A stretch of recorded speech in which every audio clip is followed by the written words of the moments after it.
December 27వ తారీఖున రాష్ట్ర ప్రభుత్వం చంద్రబాబు నాయుడు గారి ప్రభుత్వం ఏదైతే కరెంటు ఛార్జీల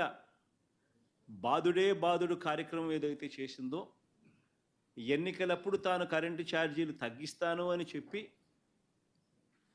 ప్రజలను మోసం చేస్తూ ఆయన చేసిన అనేక మోసాలలో సూపర్ 6లు సూపర్ 7లు ఎలాగో గాలికి ఎగిరిపోయాయి. ఆ కార్యక్రమం అనేది గాలికి ఎగిరిపోయి ఈ బాదుడు కార్యక్రమం చంద్రబాబు నాయుడు గారు తీసుకొచ్చిన ఈ నేపథ్యంలో కరెంటు ఛార్జీలు తగ్గకపోగా కరెంటు ఛార్జీలు బాదుడే బాదుడు పేరుతో పెంచిన నేపథ్యంలో ప్రజల తరపున పెంచిన ఈ కరెంటు ఛార్జీలను తగ్గించమని చెప్పి పెంచబోయే ఈ కరెంటు ఛార్జీలను జనవరి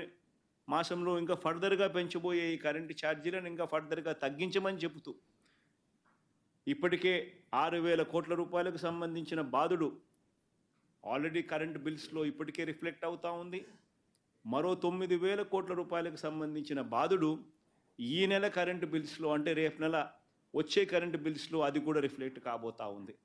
సో 15,000 కోట్ల రూపాయలు ఏదైతే చంద్రబాబు నాయుడు కరెంటు బిల్లులు ఏదైతే పెంచే కార్యక్రమం చేశాడో, ఆ పెంచిన కరెంటు ఛార్జీలను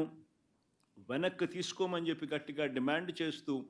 డిసెంబర్ 27వ తారీఖున ప్రతి జిల్లా హెడ్ క్వార్టర్స్లోనూ ఎలక్ట్రిసిటీ ఎస్సీ ఆఫీసులకు ఒకవేళ ఎస్సీ ఆఫీసులు లేని చోట్ల సిఎండి ఎస్సీ ఆఫీసులతో పాటు సిఎండి ఆఫీసులు ఉన్న కార్పొరేషన్స్ పరిధిలో ఏదైతే ఉంటాయో అక్కడ సిఎండి కార్యాలయాలు, ఇక్కడ వైఎస్ఆర్సిపి ప్రజల తరపున ప్రజలతో పాటు కలిసి భారీ ర్యాలీగా వెళ్ళి